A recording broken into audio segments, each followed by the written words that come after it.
친구들 안녕. 무더운 여름에 시원함을 몰고 온 저는 찬. 즐거운 방학에 상큼 발랄 귀여움을 몰고 온 저는 준입니다. 오늘도 우리 친구들 헷갈리는 게 있으신가요? 궁금한 게 있으신가요? 긴 거? 민가? 잘 모르는 게 있다면? 저 찬이 시원하게. 저 준이가 상큼하게 알아낼게요. 민가? 민가 아하 쇼. 오늘의 주제 나라. 7강 자유를 빼앗은 신분제도. 오늘은 태어날 때부터 그 출신에 따라 계급을 나누는 신분제도에 대해서 알아볼까요? 태어날 때부터 출신에 따라 계급이 나눠지면 얼마나 슬플까.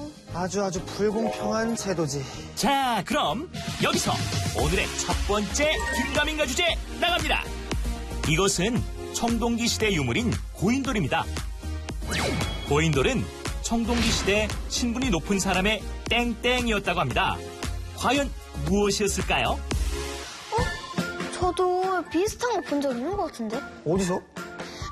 텔레비전에서 봤는데 영국에 스톤헨지라고 있거든요. 엄청 큰 돌들이 쌓여있는데요. 외계인이 와서 만들었다는 이야기도 있고요. 마술사가 와서 초능력을 써서 돌에 갖다 놨다는 이야기도 있대요. 아직 밝혀진 건 없는데 태양을 숭배하기 위해서 만들었다는 이야기도 있어. 오빠가 아는구나. 그럼 스톤헨지처럼 옛날에는 태양도 숭배하고 하늘에 제사도 지내기도 했으니까 높은 신분의 사람이 그런 걸 제사를 지내기 위해 저런 걸 만들지 않았을까요? 에이, 무슨 제사를 지내기 위해서 저렇게 큰 돌을 옮겨놨다고? 그리고 스톤헨지랑 우리나라 고인돌은 모양이 좀 다르잖아. 그래도 큰 돌을 갖다 놓고 그 위에 또 큰 돌을 얹어놓는 거 똑같잖아요. 아니야. 내 생각엔 무덤 같아. 네? 무덤이요? 저렇게 큰 돌로 무덤 표시를 한다고요? 왜요? 아주 위대한 사람이 죽었다는 거를 알리기 위해. 죽었는데 위대한 걸 과시해서 뭐해요? 그리고 저건 높은 신분의 사람이 제사를 지내기 위해 만든 거라니까요? 그러니까 권력이 센 사람이 시킨 거죠. 무덤. 과연 누구의 말이 맞을까요? 자, 그럼 확인 들어갑니다. 서너 개의 받침돌 위에 커다란 덮개돌을 얹어놓은 고인돌.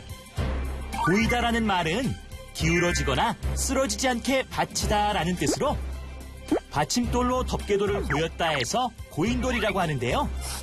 이 고인돌은 전 세계에서 절반 이상이 우리나라에 있다고 합니다.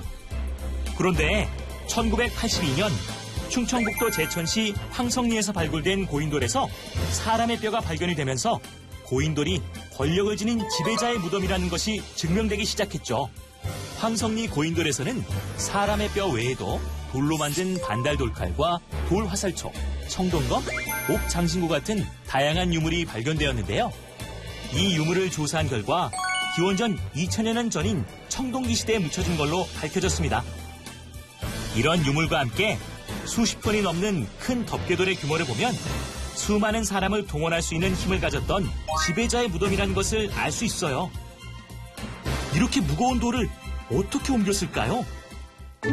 돌을 줄로 묶은 다음 돌 아래에 통나무를 놓고 수백 명의 사람들이 끌고 가는 방식을 사용했을 걸로 추측한답니다.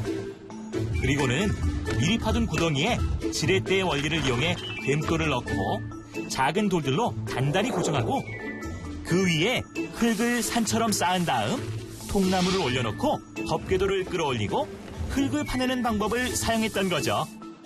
이렇게 많은 사람들이 동원되어 지배자의 위험을 알리는 고인돌. 2000년 유네스코에서는 인천광역시 강화도, 전라북도 고창, 전라남도 화순의 고인돌을 세계문화유산으로 지정하기도 했습니다. 봐봐, 고인돌은 청동기 시대의 신분이 높은 사람의 무덤이잖아. 내가 맞았지? 높은 신분의 사람들은 이미 죽었는데 왜 사람들 힘들게 저렇게 큰 무덤을 만들었을까요? 지배 계급의 사람들이 자신들의 권위를 보여주기 위해서야. 그래야 권력이 없는 사람들이 권력이 있는 사람들을 두려워하고 섬기지. 한 번 권력을 가진 사람들이 계속해서 자기들이 권력을 가지려고 저렇게 큰 무덤을 만든 거예요? 그렇지. 신분제도는 바로 저 청동으로 만든 무기가 만들어졌을 때부터 생겼는데 그때 생긴 나라인 고조선의 8조법에 따르면 도둑질을 한 자는 종으로 삼는다 라는 내용이 있대. 그러니까 고조선 시대인 4300여 년 전부터 신분제도는 이미 있었던 거지. 아, 무기를 가진 사람들이 힘이 세니까 말을 들을 수밖에 없었겠네요. 그렇지. 힘이 있는 사람들이 세력을 모으고 신분제도를 만들어서 자신들의 자식까지 모든 권력을 누릴 수 있도록 법으로 정했대. 와, 진짜 불공평하다. 자, 그럼 여기서 두 번째 긴가민가 주제 나갑니다. 이런 신분제도가 아주 심했던 나라가 바로 신라인데요. 신라 시대의 신분제도를 골품제도라고 해요. 그렇다면 골품제도의 골품은 무슨 뜻일까요? 아, 저 전에 뼈가 부러졌을 때 골절이라고 했는데 골이 뼈죠. 응, 맞아. 그리고 뼈대 있는 집안이라는 말도 있잖아요. 그러니까 저 말은 뼈에도 품격이 있다. 뼈에도 품격이 있다? 네, 바로 그 뼈대가 신분을 뜻하는 말인 거죠. 골품 신분은 바로 뼈대 있는 집안과 아닌 집안을 반으로 나눈 거. 그럴듯했지만 골품의 골은 성골, 진골 같은 귀족을 뜻하는 거라고. 아, 귀족도 그러니까 다 뼈대 있는 집안이란 뜻이겠죠. 아니야. 귀족, 성골, 진골은 그 골이라니까. 아, 그럼 품은요? 귀족이 아닌 사람이 품. 아닐걸요? 뼈의 품격, 즉 뼈대 있는 집안이 바로 골품. 성골, 진골 같은 귀족이 골. 귀족이 아닌 사람이 품. 그 둘이 합쳐서 골품. 자, 그럼 골품이 무슨 뜻인지 확인해 볼까요? 네. 신라에는 진골과 성골 같은 왕족이 있었고 또 육두품으로 나눠진 사람들이 있었는데 이 진골, 성골의 골과 두 품의 품으로 나뉘어져 있다고 해서 골품제도라고 하죠. 그러니까 골품제도의 골은 귀족, 품은 귀족이 아닌 사람을 뜻한다. 거봐. 내 말이 맞지? 자, 그럼 골품제도에 대해서 좀 더 알아볼까요? 네. 성골과 진골 같은 왕족은 나라의 중요한 관직을 맡을 수 있지만 육두품부터 사두품까지는 높은 관직은 할 수 없었고 삼두품부터는 평민으로 관직을 맡을 수가 없었는데요. 신분에 따라 옷 색깔도 정해져 있고 집의 크기도 달랐으며 술의 크기도 신분에 따라 달랐습니다. 또 왕이나 진골, 성골 같은 왕족들만 금이나 은으로 된 그릇을 사용할 수 있었고 같은 신분끼리만 결혼을 할 수 있었습니다. 이렇게 엄격한 신분제도 때문에 아버지, 당나라에서 열심히 공부해서 출세하고 오겠습니다. 그래. 꼭 성공하거라. 많은 육두품들이 당나라로 유학을 가서 그곳의 관리가 되기도 했답니다. 어우, 아무리 똑똑해도 귀족이 아니면 높은 자리에 갈 수가 없다니. 아, 진짜 나빴다. 아, 그러게. 집도, 옷도, 수레까지도 마음대로 쓸 수도 없고. 아주 신라의 신분제도는 강해도 너무 강했네. 아, 정말 다행이네요. 지금은 신분제도가 없어서. 아, 근데 불과 100년 전까지만 해도 우리나라에서도 신분제도가 있었어. 정말요? 응, 신분제도가 우리나라에서 사라진 지 약 70년이 지났는데 1945년에 완벽하게 해방이 되면서 신분제도가 사라진 거거든. 그럼 지금 살아계신 할머니, 할아버지 분들 중에서도 신분제도가 있을 때 태어나신 분들이 있단 말이에요? 그렇지. 그 신분제도가 바로 양반제도. 아, 신라시대 때 귀족이 있었다면 조선시대 때는 양반이 있었던 거구나. 맞아. 자, 그럼 여기서 세 번째 긴가민가 주제 나갑니다. 양반은 왜 양반이라고 불렀을까요? 양반? 그러게, 왜 양반이라고 했을까? 이건 내가 좀 알 것 같아. 글을 공부하고 나란 일을 하는 관리들을 인반이라고 했고, 활을 잘 쓰거나 칼을 잘 쓰는 장수들을 무반이라고 했거든.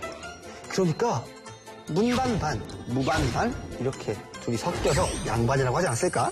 에이, 양념반 프라이드반도 아니고 반반이 뭐예요. 그리고 양반은 조선시대 때 높은 신분을 나타내는 말인데 반반이 말이 돼요? 근데 반반 맞을걸? 1반, 2반, 3반 할 때 그 반이에요. 문반반, 무반반. 그래도 반반은 절대 아닐걸요? 1반, 2반, 3반 할 때 반. 반반.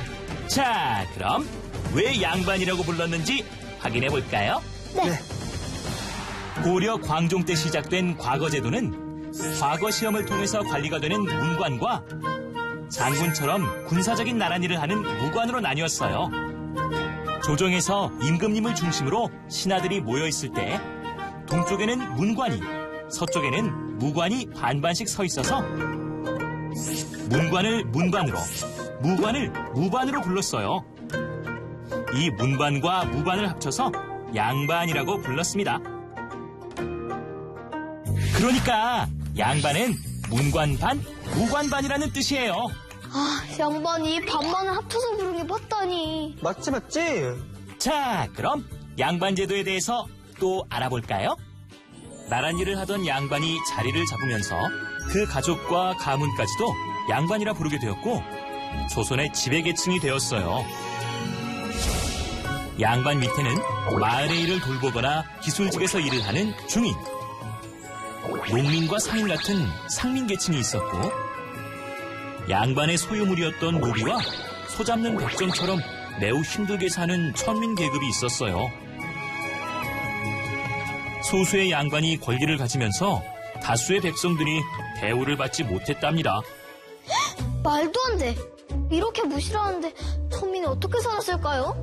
아주 힘들게 살지 않았을까? 완전 양반들 세상이었겠지. 아유, 간지러워. 아유. 가만히 있어보자. 누가 우리 양반들 욕을 하는 겐가, 이거? 아유.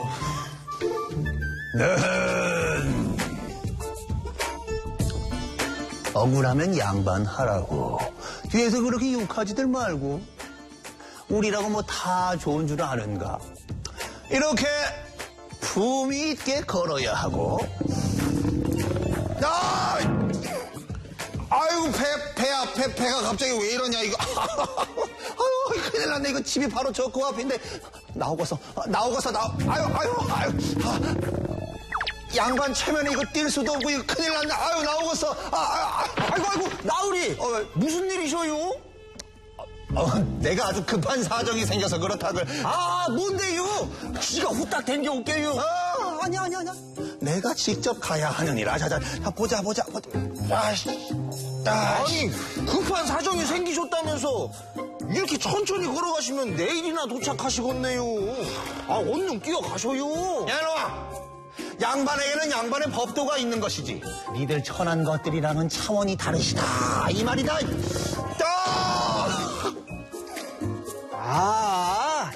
어떤 사정인지 대충은 알겠네요. 뱃속에서 아주 난리가 났어요. 조용히 못할까, 조용!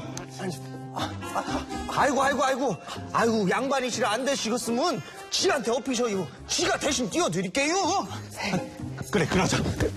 아이고, 천천히. 아이고, 장갑을 주면 안 돼. 아이고, 뭐가 이렇게 축축해요? 빨리 가. 이렇게 양반은 자신들만의 법칙과 규율이 있었는데요.